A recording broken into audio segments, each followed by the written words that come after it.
Hello everyone, welcome to our YouTube channel RPSC bio academy. तो हमारी जो unit चल रही थी वो थी एक्सक्रीटरी सिस्टम। हम पढ़ रहे थे। हमने कल किडनी की स्ट्रक्चर पढ़ी थी।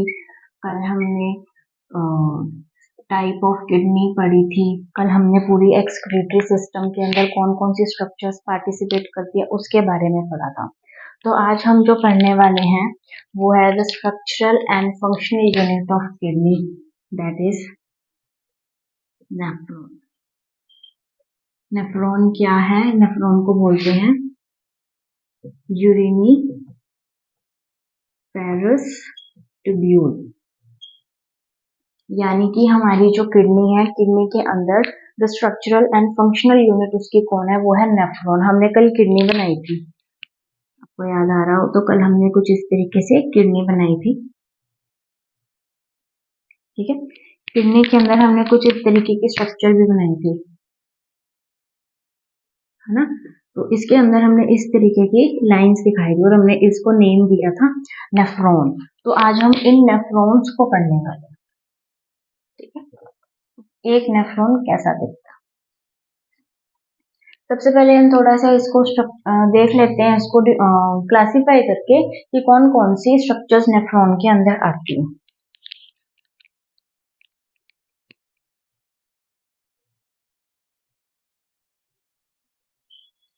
नेफ्रॉन मेनली टू पार्ट्स में डिवाइड होता है। एक है मेलफिजियन बॉडी और एक है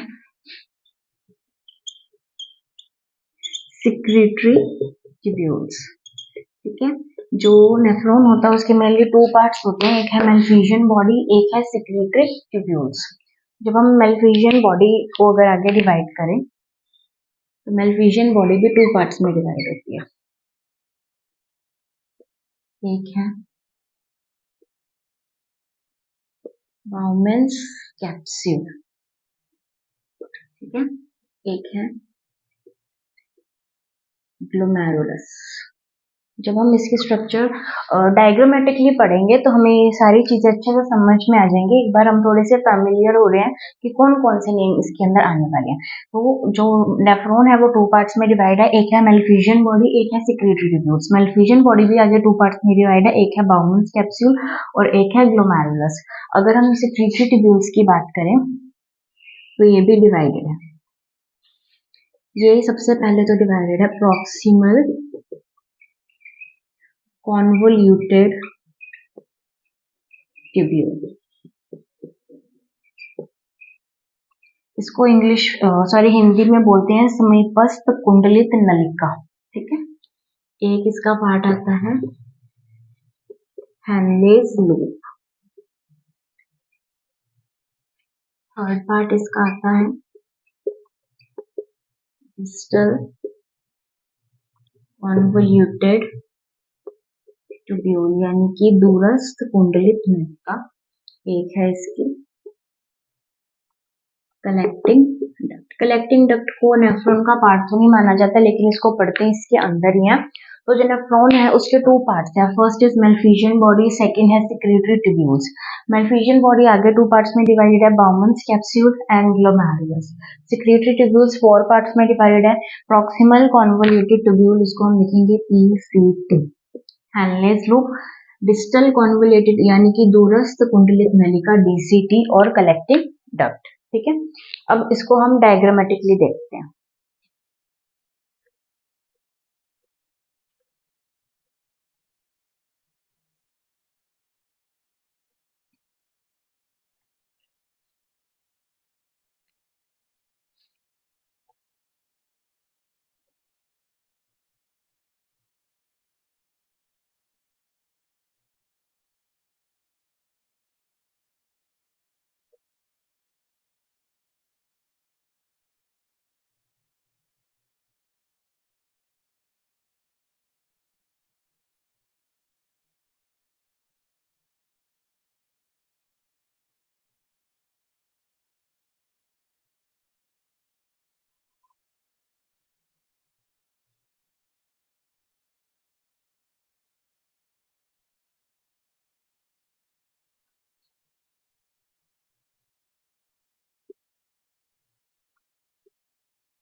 ठीक है, अगर हम नेफ्रॉन को डायग्रामेटिकली देखें तो ये कुछ इस तरीके की स्ट्रक्चर बनती है।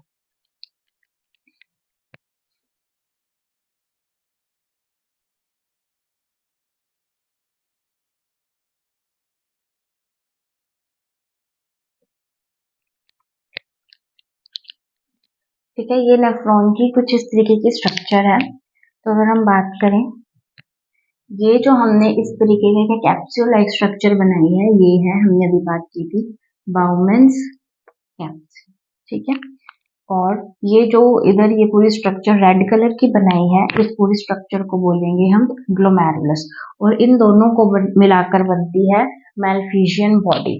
ठीक है, ग्लोमेरुलस के अंदर क्या होता है, ग्लोमेरुलस के अंदर इधर से आता है ब्लड, ये ब्लड आएगा, ब्लड इसके अंदर आएगा, ब्लड यहाँ पर छनेगा, छनने के बाद जो ब्लड है वो यहाँ से बाहर निकल जाएगा। ठीक है, तो ये ग्लोमेरुलस की स्ट्रक्चर है, इसको बोलते हैं एफरेंट आर्टेरियोल्स। एफरेंट आर्टेरियोल यानी एफरेंट आर्टेरियोल से ब्लड आएगा, ब्लड यहाँ से छनेगा और यहाँ से बाहर निकलेगा, इसका नाम है एफरेंट आर्टेरियोल।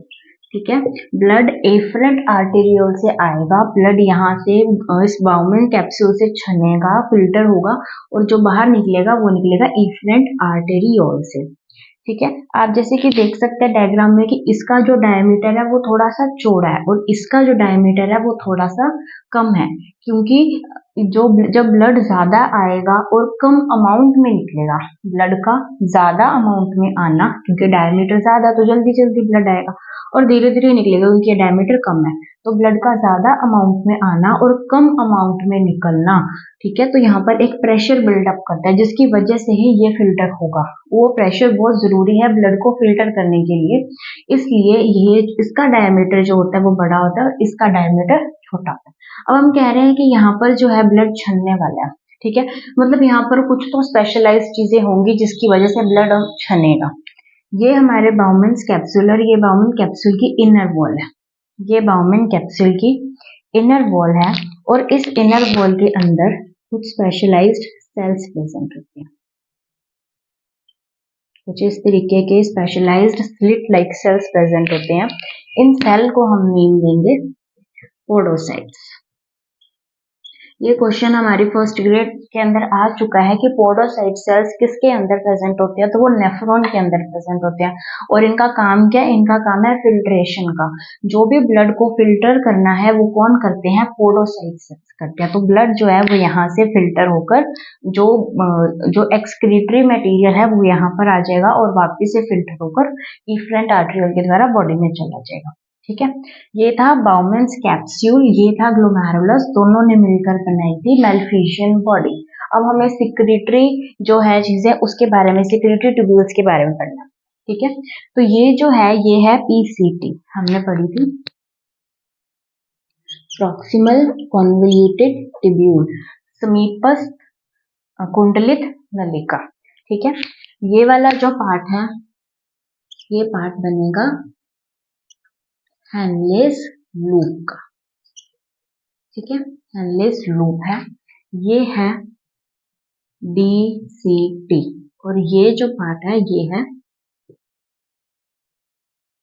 कलेक्टिंग डक्ट, ये है कॉमन कलेक्टिंग डक्ट।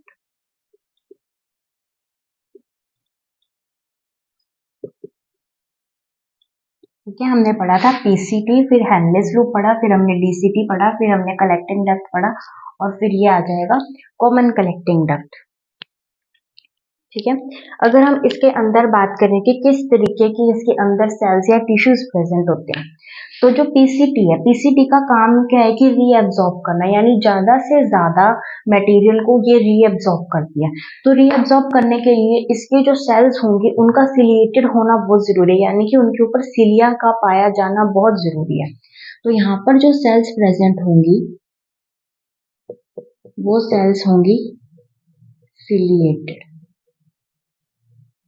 ठीक है, सिलिएटेड सेल्स का पाया जाना इसलिए जरूरी है क्योंकि पीसीटी में मैक्सिमम रीएब्सॉर्प्शन होता है। तो यहाँ पर कौन सी पाई जाएंगी सेल्स, यहाँ पर पाई जाएंगी सिलिएटेड। क्यूबॉइडल। तो सिलिएटेड क्यूबॉइडल सेल्स या इसको ब्रश बॉर्डर सेल्स भी कहते हैं। ये भी क्वेश्चन आया हुआ है कि ब्रश बॉर्डर सेल्स कौन से पार्ट ऑफ नेफ्रॉन में पाई जाती है, तो वो पीसीटी के अंदर पाई जाती है। ठीक है, और जो यहाँ पर सेल्स पाई जाएंगी यानी कि बाउमेंस कैप्सूल के अंदर जो सेल्स पाई जाएंगी वो पाई जाएंगी स्क्वेमस एपिथेलियम। हमें ये पता होनी चाहिए कि कहाँ पर कौन से तरीके की सेल्स पाई जाएंगी। यहाँ पर प्रेजेंट होंगी squamous epithelium type of cells. ठीक है, यहाँ पर सिलिएटेड क्यूबॉइडल सेल्स है, यहाँ पर स्क्वेमस एपिथेलियम है। फिर बात करते हैं हेनलेज लूप की। हेनलेज लूप में कौन से तरीके की सेल्स पाई जाएंगी?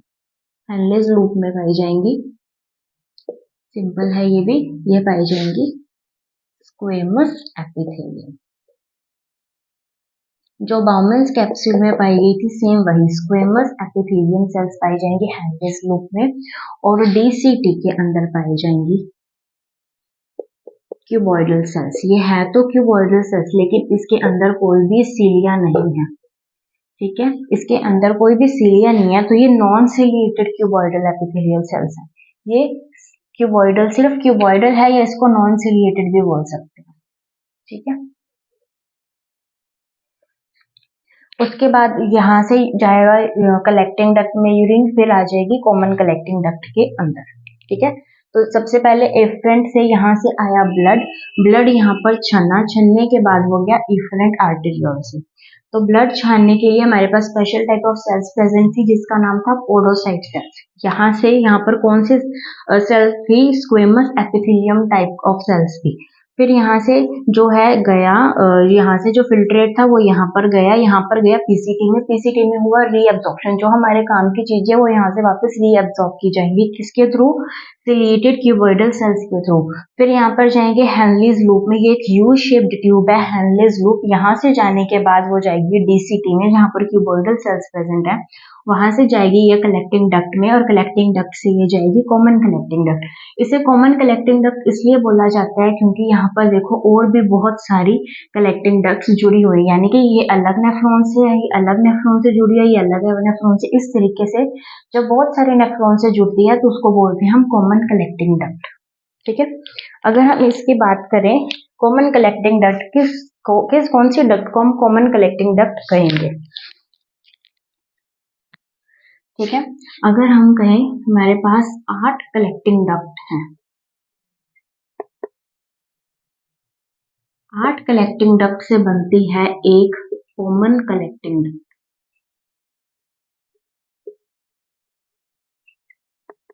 एक कॉमन कलेक्टिंग डक्ट बनेगी 8 से, यानी कि ये जो इधर से निकल रहे हैं ये 8 होनी चाहिए। ठीक है, 6 तो हमें दिख रहे हैं, अगर हम इसमें 2 और बना देंगे तो 8 कलेक्टिंग डक्ट बनाएगी एक कॉमन कलेक्टिंग डक्ट। ठीक है, और कॉमन कलेक्टिंग डक्ट जाके खुलेगी माइनर कैलाइसिस के अंदर। ठीक है, हमने जैसे वो किडनी की स्ट्रक्चर इस तरीके से पढ़ी थी, हमने इधर इस तरीके की बनाई थी, और हमने कहा था कि ये तो पेल्विस है और ये जो ब्रांचेस बन रही है हमने इसको नाम दिया था कैलाइसिस। ठीक है, तो माइनर कैलाइसिस के अंदर खुलेगी और ये जाके खुलेंगी मेजर कैलाइसिस के अंदर, यानी कि माइनर कैलाइसिस से ये डक्ट जाएगी मेजर कैलाइसिस में और फिर वहां से जाएगी ये पेल्विस के अंदर, जो कि हमने बात की थी। इसको हमने बोला था पेल्विस, और पेल्विस के बाद इधर से आ रहा था यूरेटर, यानी कि ये जाएगा यूरेटर के अंदर। यूरेटर के बाद यूरिनरी ब्लैडर और फिर यूरेथ्रा में। यूरेटर के बाद हमारे ब्लैडर में, और ब्लैडर के बाद यूरेथ्रा से हमारा जो यूरिन है वो बॉडी से बाहर चला जाता है। ठीक है, तो ये डायग्रामेटिक इसकी ये डायग्रामेटिक रिप्रेजेंटेशन है, और ये मैंने ऐसे क्लासिफाई करके बता दिया कि किस तरीके से जो यूरिन है वो कैसे कैसे जाता है। सबसे पहले वो इधर से यूरिन बनना शुरू होगा, यहाँ से उसका रीअब्जॉर्प्शन होगा, फिर वो जाएगा कलेक्टिंग डक्ट में, कलेक्टिंग से कॉमन कलेक्टिंग डक्ट, फिर माइनर कैलाइसिस, फिर मेजर कैलाइसिस, फिर पेल्विस में जाएगा, है ना, ये माइनर कैलाइसिस, फिर मेजर कैलाइसिस, फिर पेल्विस के अंदर, फिर ये यूरेटर के अंदर, फिर ब्लैडर के अंदर और फिर यूरेथ्रा के अंदर। ठीक है,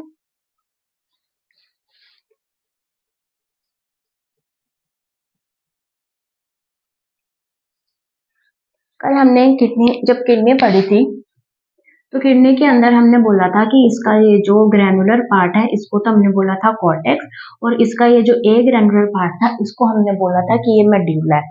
तो एक नेफ्रॉन, अगर नेफ्रॉन इसके अंदर सारे हैं तो नेफ्रॉन थी ना, तो नेफ्रॉन का ऐसा कौन सा पार्ट है जो कॉर्टेक्स में आएगा और नेफ्रॉन के कौन से पार्ट है जो मेड्यूला में आएंगे।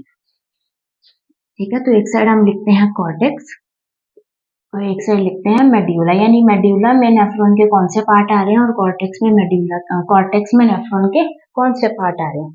ठीक है, अगर हम मेड्यूला की बात करें तो एक तो हैनलेज लूप, ठीक है, और एक कलेक्टिंग डक्ट। सिर्फ ये दो ऐसी स्ट्रक्चर्स हैं पूरे के पूरे नेफ्रॉन के अंदर जो मेड्यूला पार्ट में आएंगे। एक तो हैनलेज लूप आ रहा है मेड्यूला पार्ट में और एक कलेक्टिंग डक्ट आ रही है मेड्यूला पार्ट में। सिर्फ ये दोनों मेड्यूला में आएगी, बाकी सारी की सारी जो स्ट्रक्चर्स दिख रही हैं वो आपको कॉर्टेक्स में दिखेंगी, जैसे कि हमारी मेलफिजियन बॉडी जिसके अंदर ग्लोमेरुलस और बाउमेंस कैप्सूल दोनों आ जाएंगे, हमारे पीसीटी, डीसीटी, ठीक है, ये सारी स्ट्रक्चर्स जो हैं वो कॉर्टेक्स पार्ट में आएगी और सिर्फ दो हैनलेज लूप और कलेक्टिंग डक्ट ये मेड्यूला पार्ट में आएगी। यहाँ से भी बहुत क्वेश्चंस बने हैं कि कौन सा पार्ट नेफ्रॉन का मेड्यूला का है और कौन सा पार्ट कॉर्टेक्स का है। ठीक है,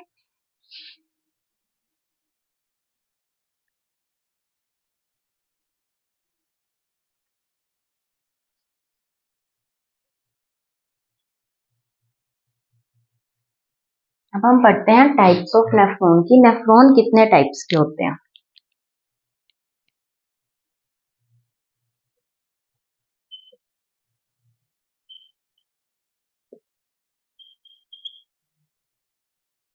ठीक है, अगर हम बात करें कि जो नेफ्रॉन है वो है कितने, अगर हम एक किडनी की बात करें, इन वन किडनी, अगर हम एक किडनी की बात करें तो उसके अंदर 10 से 12 लाख जो है वो एक किडनी के अंदर नेफ्रॉन्स की संख्या है या अमाउंट है। 10 लाख को हम क्या कहते हैं, 1 मिलियन, यानी कि 1 मिलियन जो नेफ्रॉन्स है वो पाए जाते हैं एक किडनी में, और दो किडनी में 2 मिलियन, यानी 2 से 2.5 मिलियन नेफ्रॉन्स हमारी पूरी बॉडी के अंदर प्रेजेंट होते हैं।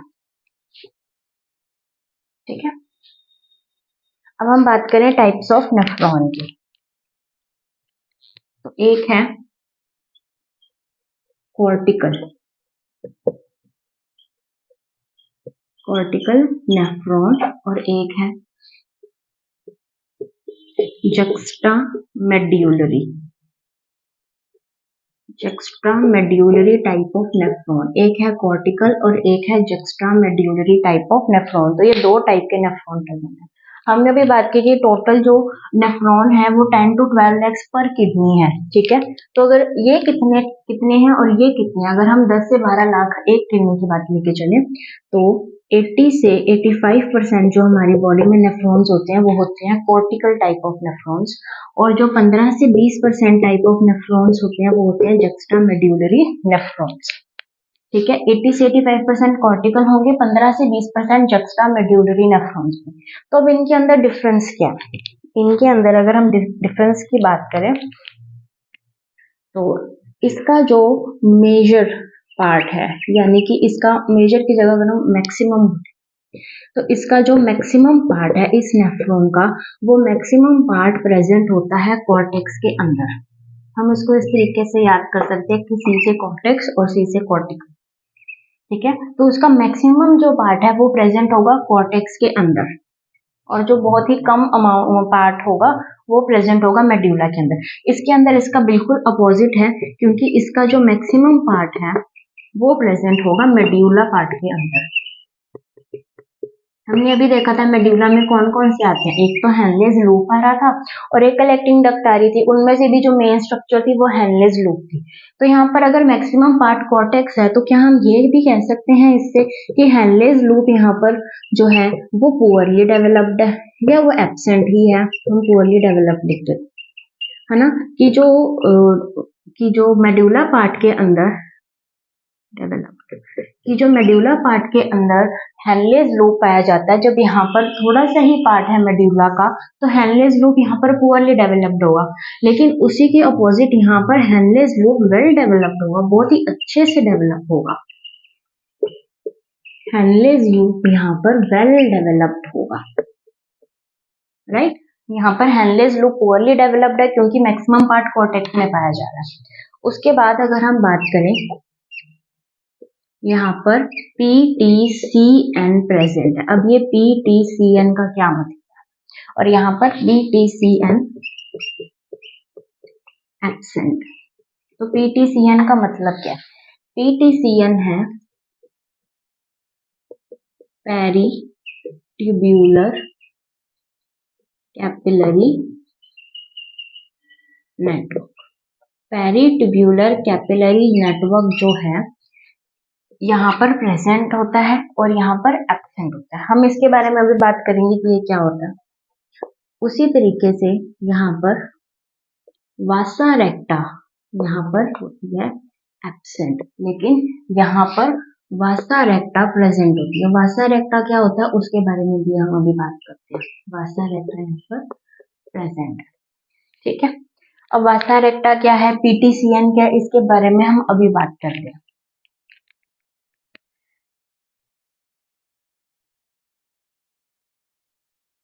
हमने कुछ इस तरीके से नेफ्रॉन की स्ट्रक्चर अभी बनाई थी,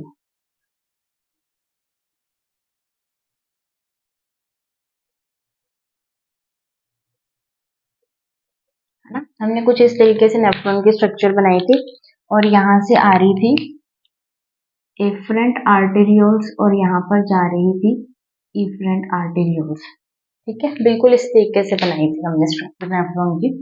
तो ये जो इफरेंट आर्टेरियोल्स है ये क्या करती हैं कि ये इस पार्ट के अंदर कुछ इस तरीके से नेटवर्क बना लेती हैं, ठीक है।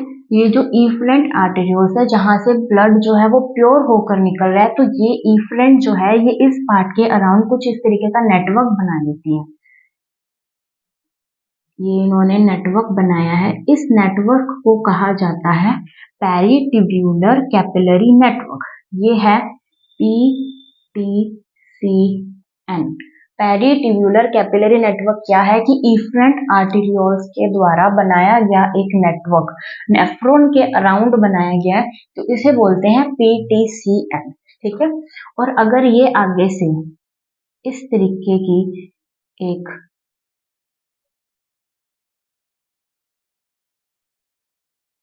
यू शेप्ड स्ट्रक्चर इसके आगे से बन जाए, इसके आगे जाकर कुछ इस तरीके की यू शेप स्ट्रक्चर बन जाए, तो इसे हम बोलेंगे वासा रेक्टा।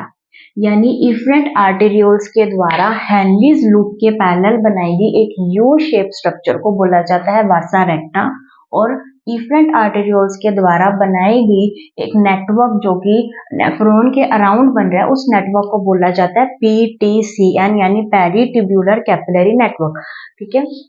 तो हमने टाइप ऑफ नेफ्रॉन्स में दो तरीके के नेफ्रॉन्स पढ़े थे, एक था कॉर्टिकल नेफ्रॉन, एक था juxtamedullary nephron. Cortical nephron total 80 to 85% nephron हमारी बॉडी में कॉर्टिकल टाइप के हैं और 15 to 20% जक्स्ट्रामेड्यूलरी नेफ्रॉन है, ठीक है। जो कॉर्टिकल नेफ्रॉन है उसमें मैक्सिमम पार्ट जो है वो कॉर्टेक्स पार्ट होता है, लेकिन जक्स्ट्रामेड्यूलरी में मैक्सिमम पार्ट मेड्यूला होता है, मेड्यूला से ही प्रॉपर नेफ्रॉन बना होता है, ठीक है। हेनलेज लूप इसके अंदर पुअरली डेवलप्ड होता है, लेकिन जक्स्ट्रामेड्यूलरी में हेनलेज लूप वेल डेवलप्ड होता है। यहाँ पर PTCN प्रेजेंट होता है, यहाँ पर PTCN एब्सेंट होता है, पेरिट्यूब्यूलर कैपिलरी नेटवर्क। यहाँ पर वासा रेक्टा एब्सेंट होती है, यहाँ पर वासा रेक्टा प्रेजेंट होती है, ठीक है।